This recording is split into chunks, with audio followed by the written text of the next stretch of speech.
Hello students, I'm again back with part 2 of chapter number 2, the expansion of British power. Students, I hope you all have seen part 1 of this chapter. If not, do watch it. Students, till here we have completed everything in part 1. We'll start part 2 with Bengal after Plassey. Battle of Plassey के बाद बंगाल में क्या हुआ? जो मीर जाफर थे वो puppet थे, puppet मतलब कठपुतली थे, किसके हाथ में थे वो? ब्रिटिश। ठीक है, मीर जाफर को किंग बनाया है किसने? ब्रिटिशर्स ने, है ना। सिराजुद्दौला को हरा के बैटल ऑफ प्लासी में नए किंग बन गए, नए नवाब बने मीर जाफर। मीर जाफर क्योंकि ब्रिटिश की हेल्प से बने थे तो ब्रिटिश के हैंड्स में किसकी तरह काम कर रहे थे? पपेट्स की तरह, कठपुतली की तरह। They constantly demanding money from him, Britishers constantly उनसे पैसा मांगते जा रहे थे। जो कंपनी के ऑफिशियल्स थे उन्हें यूज़ कर रहे थे एक ऐसे सैक की तरह, एक ऐसे बैग की तरह जो किससे भरा हुआ है? गोल्ड से। ठीक है, जिसमें जितना हाथ डालो उतना पैसा उनको मिल जाता था। As a golden sack into which they could dip their hands at pleasure. ठीक है बात। When he could pay no more, जब वो उससे ज़्यादा ब्रिटिशर्स को दे नहीं पाया तो उसको रिप्लेस कर दिया किससे बेटा? मीर कासिम से। सिराजुद्दौला से बने मीर जाफ़र, मीर जाफ़र से बन गए मीर कासिम। ठीक है बात। सिराजुद्दौला के बाद ब्रिटिशर्स ने किसको पपेट किंग बनाया? मीर जाफ़र। मीर जाफ़र के बाद किसको? मीर कासिम को। जो न्यू नवाब थे rewarded the company by granting it right to collect revenue. Mir Qasim इतना खुश हो गए गद्दी पर बैठने के बाद, नवाब बनने के बाद, कि उन्होंने कंपनी को ही रेवेन्यू कलेक्शन के राइट्स दे दिए। कितने डिस्ट्रिक्ट के? बुर्दवान, मिदनापुर, चिट्टागोंग, मिदनापुर, बुर्दवान। इनकी रेवेन्यू कलेक्शन राइट अब किसके पास आ गए? ब्रिटिशर्स के पास। अब उनको कोई प्रॉब्लम नहीं है। क्यों? क्योंकि वो इतना एक्सप्लॉइट करके लोगों को इतना ज़्यादा रेवेन्यू कलेक्ट कर लेंगे कि अब जो उनकी प्रॉब्लम थी रॉ मटेरियल परचेस करने के लिए जो पैसा चाहिए था वो इजीली बंगाल से उन्हें मिलेगा। किस किस डिस्ट्रिक्ट से? बुर्दवान, मिदनापुर और चिट्टागोंग। बेटा बहुत टाइम तो जो मीर कासिम थे इन्होंने अपना कुछ भी नहीं किया, जो ब्रिटिशर्स कहते गए वो सुनते गए। पर एक टाइम तक उनकी शेडो में रहने के बाद मीर कासिम को भी लगा कि मुझे फ्री कर लेना चाहिए अपने आप को। किससे? ब्रिटिश कंट्रोल से। देखो भाई, एक व्यक्ति कब तक कंट्रोल में रह सकता है? ठीक है, उसकी अंतरात्मा भी तो जागेगी, और मीर कासिम की आत्मा जाग गई।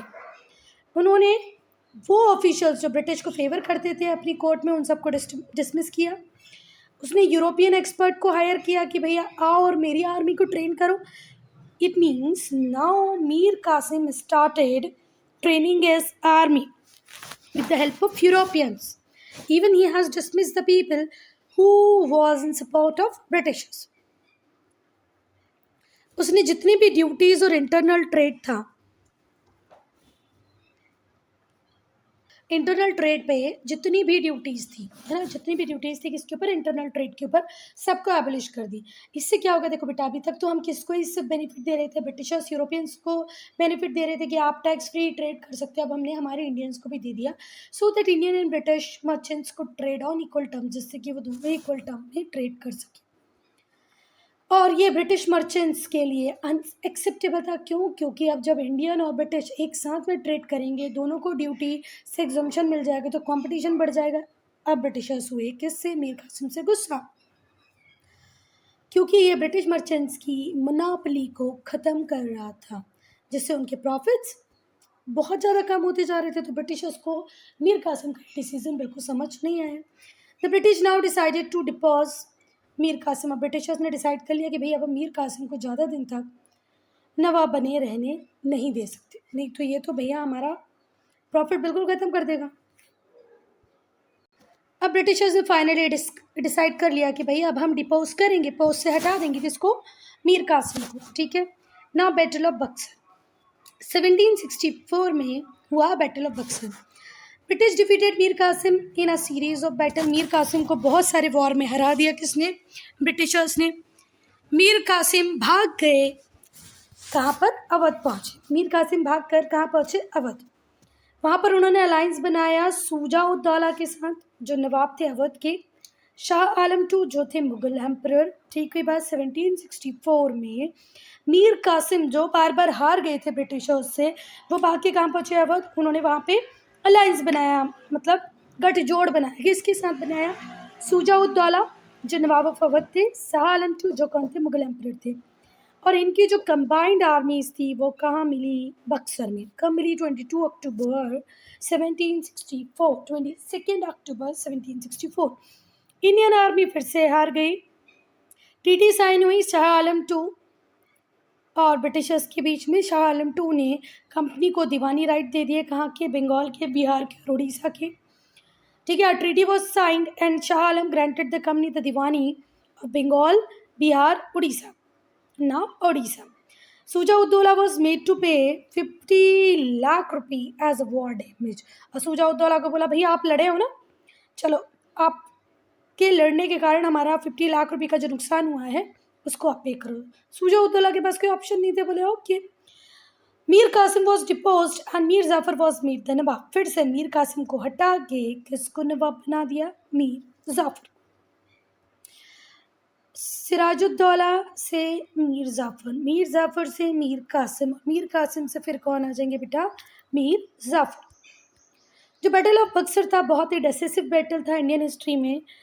जो वीकनेस थी इंडियन आर्मीज की वो एक्सपोज हुई। जो नवाब थे अवध के, बंगाल के और मुगल एम्परर थे, अब वो भी डिपेंड कर गए इंग्लिश ईस्ट इंडिया कंपनी पे।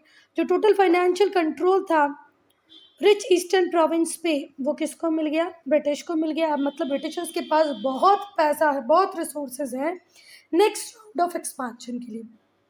जैसे ही बंगाल किसकी पकड़ में आया? ब्रिटिशर्स के। इतना रिच स्टेट हमारा उनके पास चला गया, अब उनके पास इतने फंड्स अवेलेबल हैं कि वो इजीली इंडिया में एक्सपांशन कर सकते हैं। बंगाल आफ्टर बक्सर, क्या हुआ बक्सर की लड़ाई के बाद बंगाल में? जैसे ही after victories at Plassey and Buxar जीतने के बाद, प्लासी जीतने के बाद, जो इंग्लिश ईस्ट इंडिया कंपनी थी वो रियल रूलर बन गई बंगाल की। जो मिलिट्री थी, the military came under its control, पूरी मिलिट्री बंगाल के कंट्रोल में आ गई। रेवेन्यू कलेक्ट कर लिए रेवेन्यू कौन कलेक्ट कर रहा है बेटा? Directly officials of the company. ठीक है बात। रेवेन्यू कलेक्शन अब किसके पास आ गया है? कंपनी के ऑफिशियल्स के पास आ गया है। स्मॉल अमाउंट ऑफ रेवेन्यू किसको दे दिया जाता है? नवाब को दे दिया जाता है कि चलो अब आप अपने हिसाब से एडमिनिस्ट्रेशन करो। मतलब रेवेन्यू कलेक्ट करेंगे कौन? British officials. थोड़ा सा रेवेन्यू किसको दे देंगे? नवाब को, फॉर एडमिनिस्ट्रेशन। ब्रिटिश के पास पूरी पावर है रेवेन्यू कलेक्शन की, इनकम पूरी उनके पास है, पर कोई रिस्पॉन्सिबिलिटी नहीं है। रिस्पॉन्सिबिलिटी अभी भी किसके पास है? नवाब के पास है। और थोड़ा सा पैसा है बेचारे के पास, रिस्पॉन्सिबिलिटी बहुत ज़्यादा। ब्रिटिशर्स के पास रिस्पॉन्सिबिलिटी है ही नहीं, पैसा तो बहुत सारा। On the other end the Nawab had all responsibility, Nawab के ऊपर तो पूरी रिस्पॉन्सिबिलिटी है, पर कोई पावर नहीं है, कोई स्टेबल सोर्स ऑफ इनकम भी नहीं है। ये जो यूनिक अरेंजमेंट था इसे बोला गया है ड्यूअल और डबल गवर्नमेंट। जो पीपल हैं बंगाल के बहुत ज़्यादा सफ़र करने लगे इस सिस्टम में। बंगाल में एक बार फेमाइन आई 1770 में, तो ना ही तो कंपनी ने लोगों की मदद की और नवाब के पास तो इतना पैसा ही नहीं था कि वो रिलीफ प्रोवाइड करा पाए, तो ना ही तो उनकी हेल्प की नवाब ने, ना ही उनकी हेल्प की कंपनी। ठीक है बात। ये जो सिस्टम था ड्यूअल सिस्टम ऑफ गवर्नेंस, जहाँ पर कुछ मैटर्स ब्रिटिशर्स के पास हैं, कुछ किसके पास हैं? नवाब के पास हैं। इसको एंड कर दिया गया 1772 में। Bengal was brought under direct control of company, और अब सीधे पूरा कंट्रोल किसके पास रहेगा? कंपनी के पास रहेगा। जो नए गवर्नर जनरल आए जिनका नाम था वॉरेन हेस्टिंग्स, 1772 से 1785 तक वो रहे। Embarked on the further expansion of British influence in India. उन्होंने डिसाइड कर लिया था कि अब हम ब्रिटिश एक्सपांशन, ब्रिटिश पावर को और ज़्यादा एक्सपांड करेंगे इंडिया। वो डिटरमिन्ड थे कि they have to expand British empire into India. Who? Warren Hastings. कौन थे? Governor general. कब से कब तक रहे? 1772 से 1785। Growth of British influence. ठीक है। जो किंगडम था मैसूर का स्टूडेंट और मराठा जो थे, मैसूर किंगडम, मराठा किंगडम, ये स्ट्रॉन्गेस्ट राइवल थे ब्रिटिश के during second half of 18th century. Second half of 18 centuries की अगर हम बात करें, 18 सेंचुरी क्या है बच्चा, वो पीरियड जो 1701 से 1800 तक चलेगा। सेकेंड हाफ बोले तो हम 1760 1770 की बात करें, 1780 की बात करें, तो जो किंगडम था मैसूर का और मराठा के, ये बहुत ही स्ट्रांग प्रतिद्वंदी राइवल थे। किसके राइवल थे बेटा? ब्रिटिश के। ठीक है, the British launched war against both, Britishers ने दोनों के अगेंस्ट में वॉर किया, मैसूर के अगेंस्ट में भी और मराठा के अगेंस्ट में भी। वॉर्स विथ मैसूर, ठीक है, हैदर अली और टीपू सुल्तान को हम पढ़ेंगे मैसूर में। ठीक है, हैदर अली कौन है बच्चा? हैदर अली फादर हैं टीपू सुल्तान के। हैदर अली का जो टाइम था वो 1761 से 1782 था। वहीं पर जो हमारे टीपू सुल्तान थे, इनका टाइम पीरियड है 1782 टू 1799। ये दोनों ही बहुत पावरफुल रूलर थे मैसूर के, जिसको आज हम मैसूर कहते हैं। इन्होंने ब्रिटिशर्स को स्ट्रांगली अपोज किया। मैसूर की इंपॉर्टेंस इसलिए बढ़ जाती है स्टूडेंट्स, क्योंकि मैसूर स्पाइस ट्रेड, मसालों का जो ट्रेड होता था, उसके एक बड़े पार्ट को कंट्रोल करते थे। टीपू स्पेशली बिल्कुल नहीं चाहते थे कि, जो टीपू सुल्तान थे, बिल्कुल नहीं चाहते थे कि ब्रिटिश उनके टेरिटरी से ट्रेड करें, उनके रीजन से ट्रेड करें। Even he was very close to French, something which the British did not like. और इनका फ्रेंच के साथ एसोसिएशन होना, क्लोज होना ब्रिटिशर्स को बिल्कुल पसंद नहीं था। 1766 से 1799, 1766 से 1799, 33 ईयर है ना, 33 ईयर ही आएंगे ना, हाँ। 4 वॉर्स हुए मैसूर और ब्रिटिश के बीच में। कब से कब तक? 66 से 99, 1766 से 1799 तक 4 बार लड़ाई हुई मैसूर और ब्रिटिश के बीच में। 1799 में during the course of fourth Anglo Mysore war हुआ। यहाँ पे टीपू सुल्तान की हार हुई और उन्होंने प्राउडली डिक्लेयर किया कि better to die like a soldier than to live a miserable dependent on the infidels. उन्होंने बिल्कुल अच्छे से बोल दिया कि इससे बेटर है कि मैं मर जाऊँ एक सोल्जर्स की तरह, रादर देन कि मैं एक मिजरेबल लाइफ जीऊँ। ठीक है, जैसे कि पेंशन मिलती थी कुछ राजाओं को, कुछ नवाब्स को, तो मुझे ना ही तो वैसी पेंशन चाहिए है, ना ही तो मुझे किसी के कंट्रोल में रहना है, ना ही तो मुझे डिपेंड होना है किसी के ऊपर। इससे बेटर है कि मैं मर ही जाता हूँ। ये लास्ट वर्ड थे किसके? टीपू सुल्तान के। Tipu died on 4 May 1799 while defending his capital at Seringapatam. Seringapatam में अपनी कैपिटल को डिफेंड करते करते 4 मई 1799 को टीपू की डेथ हो गई, क्योंकि वो उन राजाओं के लिस्ट में नहीं आना चाहते थे जिनका नाम पेंशन्ड राजाज एंड नवाब्स है। ठीक है, ठीक है, बेटर है कि मर जाओ, उनको ऐसा सही लगा। वॉर्स विथ मराठा, जो मराठा थे वो वीक हो गए थे। They are defeat in third battle of Panipat in 1761। 1761 में थर्ड बैटल ऑफ पानीपत में मराठास हार गए और उसके बाद वो ग्रेजुअली वीक हो गए। बेटा जो पेशवा होते थे वो हेड होते थे मराठा कन्फेडरेसी के। जो ब्रिटिश और जो मराठास थे उन्होंने 3 वॉर लड़े, 3 बार वो आपस में लड़ाई की है। थर्ड जो एंग्लो मराठा वॉर था वो 1817 से 1819 2 साल में हुआ। 1817 से 1890, 1817 से 1890 2 साल थर्ड एंग्लो मराठा वॉर चला, जिसने मराठा एम्पायर को, मराठा पावर को कम्प्लीटली डिस्ट्रॉय कर दिया, ख़त्म कर दिया। जो पेशवा थे वो एग्जाइल में चले गए नॉर्थ इंडिया में, और उनकी जो टेरिटरी थी उसको ब्रिटिश ने एक्वायर कर लिया। दूसरे जो मराठा चीफ थे उन्हें भी फोर्स किया गया कि अपनी टेरिटरीज छोड़ो, उन्हें भी अपनी आर्मी रखने का राइट नहीं दिया गया। Now expansion under Lord Wellesley 1798 to 1805। Lord Wellesley का पीरियड था 1798 टू 1805। 1798 से 1805 तक पीरियड चला किसका? Lord Wellesley. ठीक है बात। 1798 में जो लॉर्ड वेल्सले थे वो गवर्नर जनरल बन गए। उन्होंने टेरिटरीज़ को अक्वायर करना चालू किया 2 नए सिस्टम्स के साथ। एक था सिस्टम ऑफ सब्सिडरी अलायंस और दूसरा था आउटरिट वॉर्स। पहला सिस्टम था सिस्टम ऑफ सब्सिडरी अलायंस, दूसरा था आउटराइट वॉर्स, सीधे खुले तौर पर लड़ना या तो फिर सब्सिडरी अलायंस का सिस्टम बनाना। ये दोनों सिस्टम कौन लेके आए थे? Lord Wellesley. कब से कब तक थे? 1798 से 1805। सब्सिडरी अलायंस, क्या था भैया सब्सिडरी अलायंस? ये जो सिस्टम था सब्सिडरी अलायंस फॉर्म करने का, बहुत ही क्लेवर मूव था जो ब्रिटिशर्स ने लिया। किसके एडवांटेज को लेने के लिए? Rivalries among the Indian ruler आपस में लड़ते रहते थे, तो इस राइवलरी का फ़ायदा उठाने के लिए उन्होंने स्टार्ट कर दिया सिस्टम ऑफ सब्सिडरी अलायंस। उन्होंने रूलर्स को कहा कि आप ब्रिटिश की सुप्रीमेसी को एक्सेप्ट कर लो, हमारे साथ सब्सिडरी ट्रीटी साइन कर दो। In return British promise to protect the ruler from internal rebellion.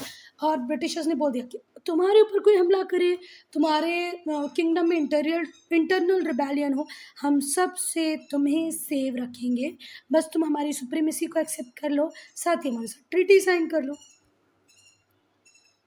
ठीक है बात? राइवल अटैक करेगा तो भी, इंटरनल रिबेलियन होगा तो भी हम तुम्हारी हेल्प करेंगे। इंडियन रूलर्स जिन्होंने साइन की सब्सिडरी ट्रीटी, उन्हें ये फॉलोइंग कंडीशन माननी थी। पहला, he would not keep an army of his own, वो अपनी खुद की आर्मी नहीं रखेगा। He would keep the British army, किसकी आर्मी रखेगा? ब्रिटिश की आर्मी रखेगा, जो सब्सिडरी फोर्स, ठीक है, ब्रिटिश की आर्मी रखेगा, which was supposedly for his protection. और वो रखी क्यों है उसने? अपनी प्रोटेक्शन के लिए। एंड पे फॉर इट्स मेंटेनेंस, उसको पे करना पड़ेगा अपने उनकी मेंटेनेंस के लिए। जो रूलर था also ceded part of his territory to the British instead of maintaining British army. अगर कई बार ऐसा है कि रूलर बोलता है कि भैया यार मैं ब्रिटिश आर्मी को मेंटेन नहीं करना चाहता हूँ, तो अंग्रेज बोलते थे ठीक है थोड़ा सा पार्ट से सीड कर दो, थोड़ा सा जो आपका टेरिटरी का पार्ट है वो हमें दे दो। ठीक है बात? फिर से समझो, इस पे क्वेश्चन बन सकता है।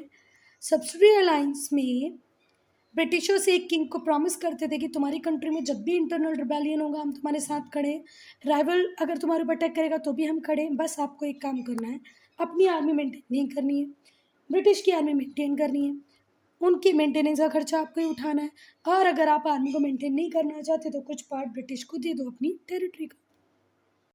जिस राजा ने सब्सिडरी अलायंस को साइन किया है उसे परमिशन लेनी पड़ेगी ब्रिटिश से अगर वो किसी और रूलर के साथ अलायंस बनाता है, और declaring war against another kingdom, किसी भी दूसरी किंगडम पे जब वो वॉर लड़ेगा तब भी उसे परमिशन लेनी है ब्रिटिशर्स की, कोई अलायंस बनाएगा तब भी उसे परमिशन लेनी है ब्रिटिशर्स की।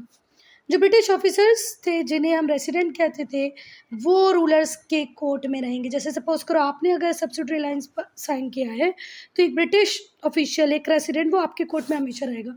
Also no official of other European power would be allowed in the court, और दूसरा कोई भी यूरोपियन पावर उस कोर्ट में नहीं रहेगा, ना ही फ्रेंच, ना ही डच, ना स्पेन, ना ही तो पोर्चुगल।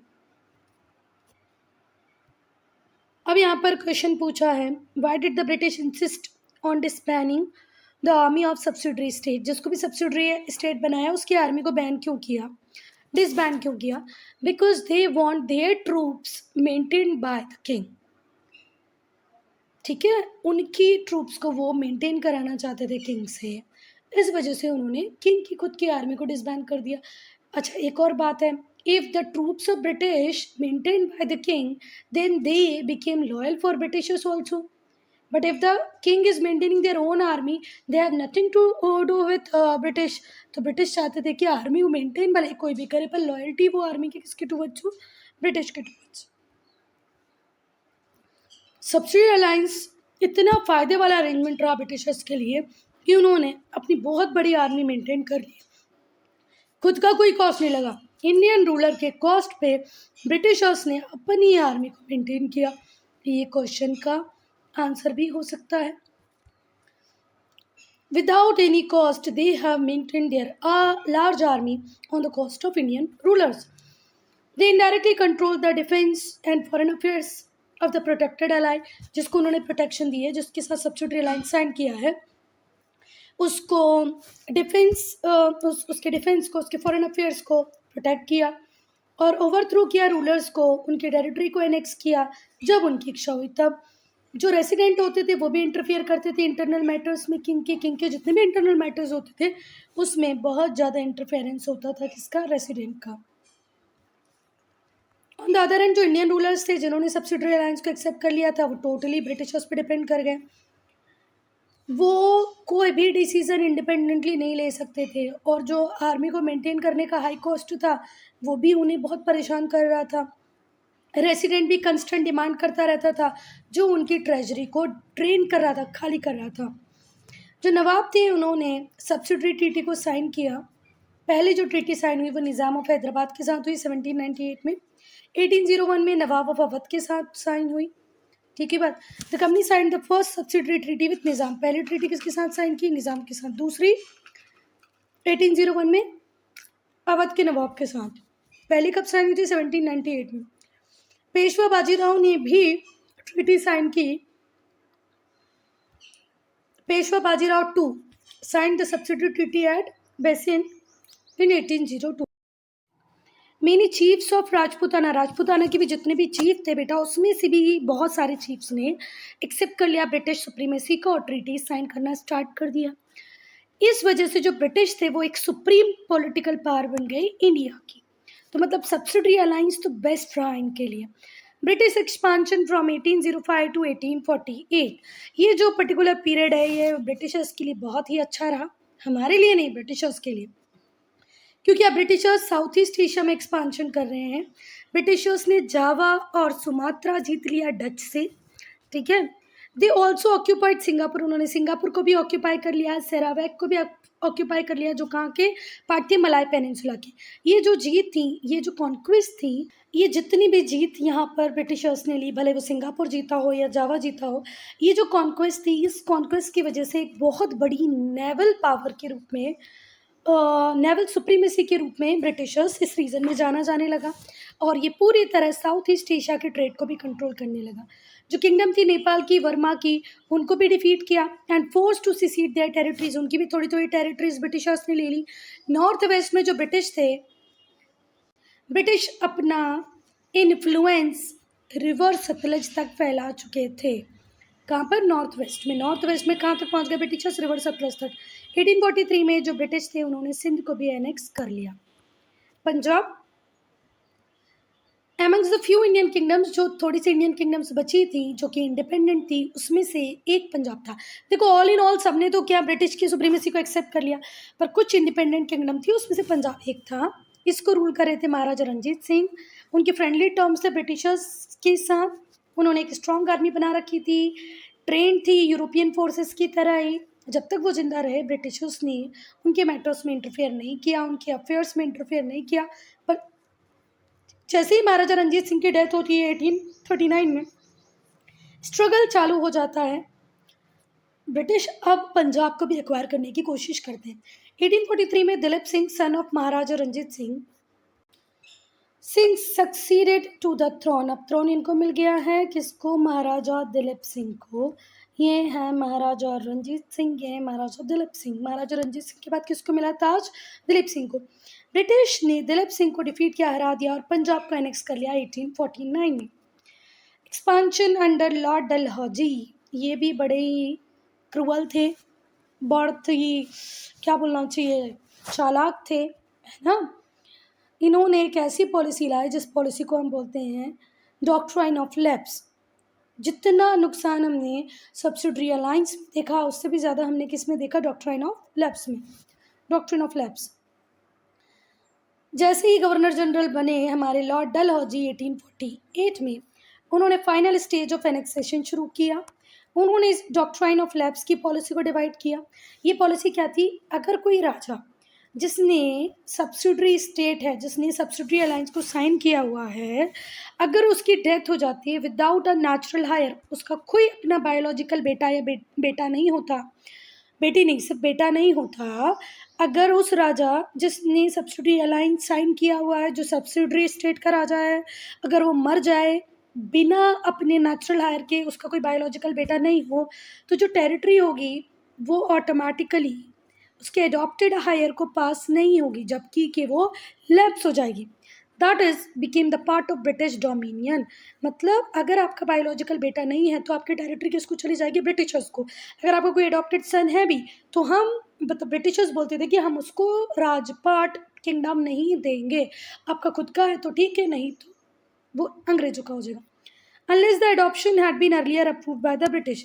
पर कुछ कंडीशन हो सकती हैं जिसमें एडॉप्शन को किसने अप्रूव किया हो? ब्रिटिश ने अप्रूव किया हो, तो आपको रहेगा आपके पास वो आपकी territory, otherwise no. Dalhousie annexed Satara, Nagpur, Jhansi. Satara, Nagpur, Jhansi जीता डलहौजी ने डॉक्ट्राइन ऑफ लैब्स के through. Many other kingdoms under the doctrine of labs.